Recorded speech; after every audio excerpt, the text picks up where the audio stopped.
केवल 2 दिन में लिखावट सही हो सकती है। जो आपके 1-2 नंबर कट सकते थे वो नंबर आपके कटेंगे। प्यारे बच्चों, आज की इस वीडियो में आपकी सबसे बड़ी समस्या, सबसे बड़ा जो डर है उसका समाधान लेकर आया हूं। हाँ मेरे भाई, हजारों बच्चे जो इस वर्ष टॉपर बनने का सपना देख रहे हैं, उन सब के मन में सिर्फ एक ही डर है कि सर मैंने साल भर बहुत मेहनत की, मैं पढ़ने में बहुत अच्छा हूं, लेकिन मेरी राइटिंग अच्छी नहीं है। सर मेरी राइटिंग अच्छी नहीं है, जिसकी वजह से मुझे डर लग रहा है कि बोर्ड एग्जाम में मेरे नंबर कटेंगे। तो आज की इस वीडियो में आपको बताऊंगा कि कम समय में आप अपनी राइटिंग यानी लिखावट कैसे बेहतर कर सकते हैं। जो आपको भी डर लग रहा है कि आप लिख के आओगे आपके नंबर कटेंगे, आज मैं आपको बताऊंगा कि आप अगर कॉपी में कैसे लिखते हैं या किस तरह से आप चीजें करेंगे, जो आपके 1-2 नंबर कट सकते थे वो नंबर आपके कटेंगे नहीं। तो मेरे भाई, सबसे पहले चैनल पे नया आया हो तो चैनल को सब्सक्राइब कर लो, वीडियो को लाइक कर लो और बोर्ड एग्जाम की तैयारी करने वाले हर उस स्टूडेंट को शेयर कर दो जिसके मन में यह डर है कि मेरे नंबर कॉपी में गलत राइटिंग की वजह से कट सकते हैं। तो सबसे पहले मेरे भाई कुछ पॉइंट मैं आपको बताऊंगा, वो आपको ध्यान से सुनना है। जैसा मेरे भाई, आप सबके मन में एक सवाल जरूर होगा कि क्या बोर्ड एग्जाम में राइटिंग या लिखावट के नंबर कटते हैं? क्या सर ऐसा सच में है? दूसरा मेरे भाई आपका है कि क्या केवल 2 दिन में लिखावट सही हो सकती है? हाँ मेरे भाई, अगर आप ये वीडियो देख रहे हैं तो 2 दिन में आपकी लिखावट सही हो सकती है। तीसरा मेरे भाई क्या कि लिखावट खराब है तो बोर्ड एग्जाम में कैसे आपको पूरे नंबर मिले? आपको इस सवाल का जवाब भी मैं इस वीडियो में देने वाला हूं। तो सबसे पहले मेरे भाई, आप सबको करना क्या है, सबसे जो बड़ी गलती होती है और सबसे कम समय में जो आप सुधार कर सकते हो, वो है आपका शिरोरेखा सीधा रखना। अब आपके मन में आ रहा हो सर शिरोरेखा क्या होती है? तो मेरे भाई, जब आप कोई भी आंसर लिखते हो, जैसे आपने आंसर लिखा, इस कॉपी में जो आपकी ऊपर वाली ये लाइन है ना, इसको आपको सीधा खींचना है। क्योंकि जब आप इस लाइन को, आप मान लो कुछ लिख रहे हो, आपने ऊपर नीचे तिरछा मिर्छा किया, तो ये अपने आप में एक निगेटिव सेंस देता है कि भैया इसकी राइटिंग गंदी है। लेकिन अगर आप सिरोरेखा सीधा रखते हैं तो दिखने में भी बहुत अच्छा लगता है, जो आप यहां पे देख सकते हैं कि सिरोरेखा यानी ऊपर की जो लाइन है, इसको आपको सीधा रखना है। अब जरूरी नहीं कि पूरे पेपर में आप ऐसा करें, लेकिन शुरुआत के कुछ प्रश्न हैं वहां पे आप ऐसा करें जिससे जो आपका एग्जामिनर कॉपी चेक कर रहा हो ना, उसको ये लगे हाँ यार ये लड़के ने अच्छा लिखा है। बाकी कॉपी फिर वो उसी माइंडसेट से आपकी चेक करता है। इसके बाद मेरे भाई, सबसे इंपॉर्टेंट होता है कि कोई भी प्रश्न आप लिख रहे हो, कोई भी उत्तर लिख रहे हो, उसका आपका जब कहीं पे कुछ गलत हो जाता है या गलती से आपने आंसर लिख रहे हो, आप कोई पॉइंट भूल जाते हो, तो यहां पे 2 चीज होती है।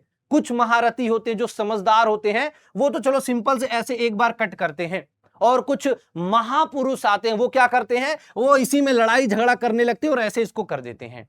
आपको एक छोटी सी टिप्स देता हूं कि अगर बोर्ड एग्जाम में लिखते समय कहीं भी आपका कोई शब्द छूट गया या गलत हो गया, हाँ ध्यान से सुनना, तो आपको ना कट करना, कुछ मत करो। मैं बोल रहा हूं स्लाइटली उस शब्द को वैसे छोड़ दो और उसके आगे से लिखना स्टार्ट कर दो।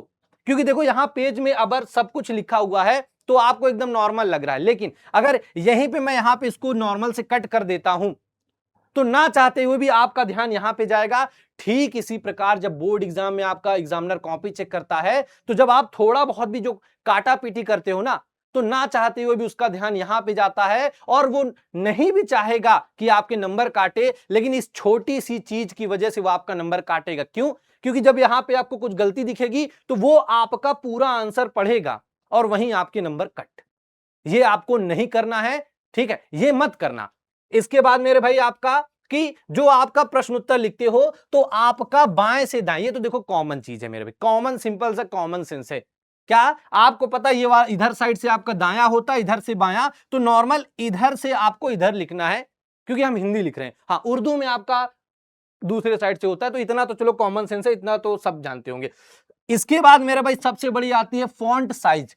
हाँ, बहुत सारे महारथी दिमागदार लोग होते हैं, हाँ, जो साल भर कुछ नहीं पढ़े तो बोर्ड एग्जाम में खूब बड़ा बड़ा लिखेंगे, इतना बड़ा बड़ा कि 4-5 शब्द लिखेंगे, पूरा आपका पेज भर गया। तो ये गलती मत करना। हाँ देखो, बहुत छोटा भी मत लिखना, क्योंकि बहुत छोटा अगर आप लिखते हो तो आपके जो आंसर्स हैं वो हो सकता है, मान लो निबंध लिख रहे हो और आप बहुत छोटा छोटा लिख रहे हो, तो वो आपका 1.5 पेज में ही आ गया, तो एग्जामिनर को लगेगा इसने कुछ लिखा नहीं, जबकि आपने बहुत कुछ लिखा है। तो आपको एवरेज लिखना है, मतलब कि जो ये लाइन है, मतलब बहुत छोटा भी ना हो बहुत बड़ा, मतलब मीडियम साइज के आपको अक्षरों का प्रयोग करना है लिखते समय। ठीक है, मतलब बहुत ज्यादा छोटा मत लिखना और बहुत ज्यादा बड़ा मत करना। और एक चीज और कर सकते हो, जब आप लिख रहे हो ना, लिखने के बीच में आप गैप ठीक ठाक रख सकते हो। मतलब अब ऐसा मत करना कि एक शब्द आपने यहां लिखा, दूसरा यहां, तीसरा यहां, कॉपी भर गई, ये मत करना। ठीक है, मतलब थोड़ा थोड़ा गैप देके कर सकते हो, सिरोरेखा सीधा रख सकते हो, जिससे एग्जामिनर 110% आपकी राइटिंग कैसी भी हो उस पर अच्छा इंपैक्ट पड़ेगा और वो आपको नंबर देगा। ठीक है, इसके बाद मेरे भाई जो आपको करना है कि पेन पकड़ने का, हाँ मेरे भाई, पेन पकड़ने की जो सबसे बड़ी दिक्कत आती है, हाँ, एग्जाम में जितने भी दिन बचे हैं कुछ समय निकाल के आप पेन सही से पकड़ने के लिए कोशिश करें। जैसे क्या होता है, ये आपकी पेन है, बहुत सारे महारथी, अब देखो मैं यहाँ आपको ये नहीं बताऊंगा भैया पेन आओ तुम आगे कोने से ऐसे पेन पकड़ो, नहीं, वो आपकी बचपन से आदत पड़ी हुई, उसमें कोई सुधार नहीं हो सकता। तो सुधार क्या करना है सर? सुधार ये करना है कि ये पेन है, आप इसका ढक्कन निकालो, साइड रख दो। क्योंकि बहुत सारे दिमागदार क्या होते हैं, पेन है, इसका ढक्कन निकाला और इसको पीछे लगा देते हैं। तो पीछे लगाने से ना चाहते हुए पेन का थोड़ा बहुत ये जो भार है ना, ये आपका बढ़ जाता है, जिससे ये पेन आपकी ऐसे ऐसे ऐसे हवा में दाएं बाएं होने लगती है। तो आपको ढक्कन निकालना है और साइड रखना है। पेन देखो यार, जैसे बचपन से पकड़ते आए हो वैसे ही पकड़ो और अपना लिखना शुरू कर दो। बस पेन का जो ढक्कन है उसको आप साइड रखिएगा। ठीक है, ये बात आप ध्यान रखिएगा और इसमें कुछ खास नहीं है। आगे आ जाते हैं मेरे भाई कि पेन पेन का ढक्कन, भाई मैंने अभी बता दिया आपको कि पेन का ढक्कन हटा के कोशिश करो लिखने के लिए, बहुत अच्छा इंपैक्ट पड़ेगा। ना हो तो कुछ दिन आप करके देख लो, 110% आपको इसका फायदा होगा।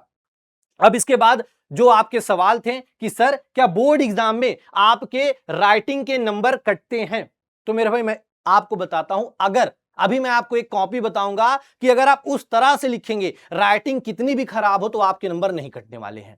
दूसरा मेरे भाई, क्या 2 दिन में वही 2 दिन में आपकी लिखावट सुधर सकती है?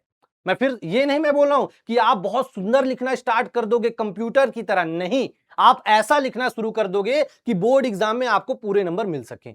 इसके बाद मेरे भाई की लिखावट खराब है, हां, अगर आपकी लिखावट खराब है और साथ ही साथ कैसे आपको कॉपी में लिखना है कि आपको पूरे नंबर मिले, तो 3 तरीके हैं, वो यहां से आप देख लो।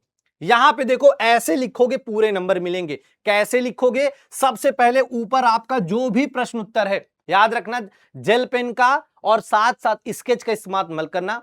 नॉर्मल आप अपनी काली पेन से यहां पे आप प्रश्न उत्तर क्रमांक लिखिएगा। अब उसका उत्तर नंबर जो हो उसी के नीचे यहां पे आपको काली पेन से लिखना है। याद रखिएगा, आप इस वाली जगह में कुछ भी एक्स्ट्रा दाएं बाएं मत करिएगा।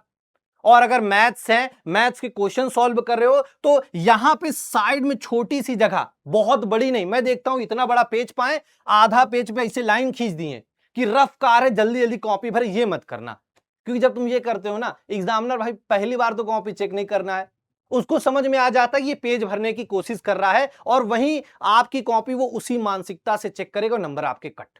तो ये आपको नहीं करना है। यहां पे आपको छोटी सी लाइन खींचनी है अगर मैथ्स कर रहे हो तो। ठीक है, और अगर हिंदी लिख रहे हो तो देखो 2 से 3 लाइन लिखो, उसके बाद आप पैराग्राफ चेंज करके आराम से चीजें लिख सकते हो। अब इस वाली कॉपी में आपको पूरे नंबर क्यों मिलेंगे, यहां पे ध्यान से देखो, 3 चीजें नहीं हुई हैं।